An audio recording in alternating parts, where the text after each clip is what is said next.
Hi guys, welcome to Techavro. In this video, I'm gonna be showing you how to tag a Facebook page in a Facebook post. So you have to go to the Facebook page first. Make sure you are on the Facebook page, not your regular Facebook account. How you can check this? You have to go to this account option, which is top right corner, this profile icon, and you have to click on the Facebook page name. Okay, then it will switch to your Facebook page account. Then you have to click on what's on your mind, and you can write anything you want.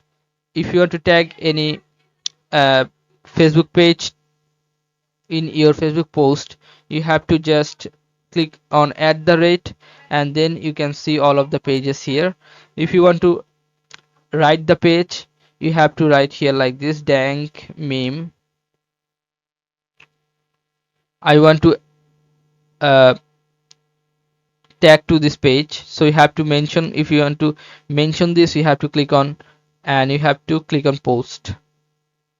Okay, so this is how you can tag, or this is how you can mention a Facebook page to a Facebook post. So guys, if you find this video helpful, then please give a thumbs up and don't forget to subscribe the channel. Thank you so much for watching the video.